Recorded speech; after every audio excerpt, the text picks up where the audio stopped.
सब मापों को जो हम मापते हैं, आपका घर द्वार कैसा है, घर द्वार में आप स्वच्छता कैसे रखते हैं, अगर ये सब का मानक आपको ए ग्रेड का मिलता है तो वास्तव में वह राष्ट्र ए ग्रेड का होता है, कहता है यह राष्ट्र विकसित राष्ट्र है। तो मित्रों, यह सरकार की सिर्फ कल्पना से नहीं संभव हो सकती है।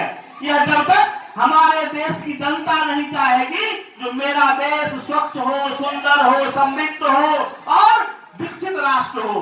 इसीलिए यह नेहरू युवा केंद्र का जो यह कार्य है बहुत ही सराहनीय कार्य है। इसके लिए भी मैं इनको धन्यवाद देता हूं। मित्रों, मैं यह कहना चाहूंगा, जो बराबर जनता के बीच में इस ढंग की भावना जगाने का जो नेहरू युवा केंद्र काम कर रही है, तो हम लोगों को भी चाहिए, अगर सामूहिक श्रमदान की आज बात कर रही है नेहरू युवा केंद्र, इसका मतलब क्या है? इसका मतलब है कि हमारे समाज में जो आपसी वैमनस्यता है, जो आपसी भेदभाव है, जो आपसी कुरीतियां हैं, उसको मिटाकर सामूहिक जो भी काम है, सामूहिक कहीं अगर कोई बेहतर काम करना हो तो उसको मिलकर हम बेहतर काम करें। चाहे उसमें हमें अपने से ही क्यों ना ईंटा ढोना पड़े, हमें अपने से ही क्यों ना पत्थर ढोना पड़े, हम अपने से क्यों ना मट्टी खोदना पड़े। और जब यह संकल्प ले लेंगे तो यह आवास बोर्ड आज जो नगर परिषद में आ गया है,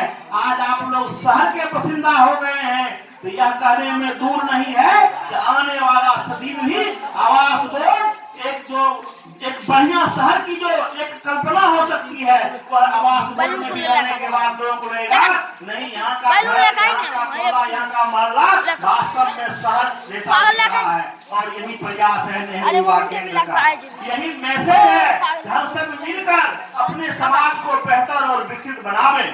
मित्रों, जब हमारे प्रधानमंत्री आदरणीय मोदी जी जब यह कहते हैं, जब आप एक 125 करोड़ जनता जब एक डेग आगे बढ़ेगा तो यह देश 125 करोड़ डेग आगे बढ़ेगा। अकेला मोदी का को आगे बढ़ने से नहीं होगा। उनका कहने का मतलब है, अगर सोच आपका विकसित है, अगर आपका सूझबूझ सही है, अगर आप चाहते हैं इस राष्ट्र की तरक्की हो, अगर आप चाहते हैं यह राष्ट्र दुनिया में अपना परचम लहराए, तो उसके लिए हम अपने घर से शुरू करना पड़ेगा, उसके लिए हमारे अपना बाल बच्चा से शुरू करना पड़ेगा, उसके लिए हमारी अपनी व्यक्तिगत जिंदगी से शुरू करनी पड़ेगी, तब जाके हमारा देश आगे होगा। और आज तो चल रहा है, हम देख रहे हैं युद्ध चल रहा है यूक्रेन और रूस पे, हम लोग टीवी पर देख रहे हैं। और वहां पर जब फंस गए थे यहाँ के विद्यार्थी युवा जो पढ़ने गए थे, 20,000 विद्यार्थी थे, और वो मोदी जी ऐसे आदमी थे जो रूस को बात किए, आप तब तक युद्ध मत कीजिए, आप रोकिए जब तक मेरा विद्यार्थी वहां से यहाँ नहीं आता। और उस युद्ध को उतना समय तक रोकना पड़ा और विधायक से कहा, आपका झंडा अगर कोई लेके आता है तो हम वहां पर युद्ध नहीं करेंगे। मित्रों, आपको मालूम होना चाहिए कि पाकिस्तानी विद्यार्थी भी तिरंगा झंडा लपेट के उस देश से निकलने का काम किया था, ताकि हम उस देश से किसी तरह निकल जाएं। मोदी जी ने जो काम करने का काम किया युवाओं के लिए, यह आज के देश में हम लोगों को सोचने और समझने की बात है। मित्रों, आज क्यों दुनिया भारत को एक उगता हुआ सूरज की ओर देख रहा है? आज देखने का कारण है कि भारत आर्थिक रूप से मजबूत हो रहा है, भारत सामरिक रूप से, जिसको हम युद्ध के क्षेत्र में कहते हैं, वह मजबूत हो रहा है। भारत जो है आत्मनिर्भर, जो पहले मिसाइलें, जो पहले रॉकेट हम विदेश से खरीदा करते थे, वह हमारे देश में बन रहा है। आज जो भारत जो पहले अनाज के लिए विदेश पर निर्भर रहा करता था, आज भारत हम विदेश को देने का काम करते हैं।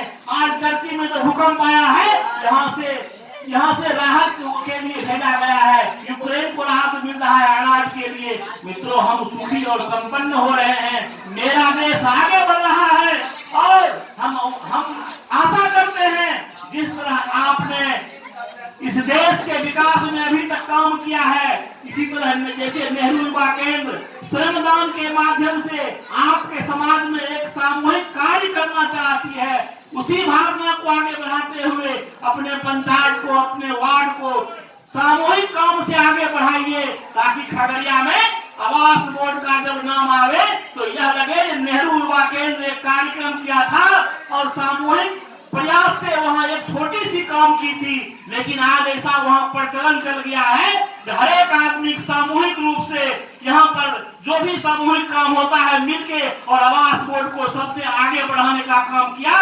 यह जो वार्ड है सबसे नंबर 1 वार्ड हो गया है। यहाँ की जनता इतना कॉन्शियस यहाँ के लिए है। मैं इन्हीं चंद शब्दों के साथ मैं आपसे आग्रह करूंगा, बोलिए भारत माता की जय, भारत माता की जय, वंदे मातरम, वंदे। धन्यवाद। बहुत बहुत धन्यवाद सर, आपने विस्तार से माननीय प्रधानमंत्री और नेहरू युवा केंद्र की व्याख्या को यहाँ के युवाओं को प्रदर्शित किए। और रवि जी, अब इस कार्यक्रम के लिए हम लोग सर्वदान जगह पर सर चलेंगे और हमारी परंपरा के अनुसार हम लोग इसका आगाज इसको अविलंब प्रारंभ करेंगे।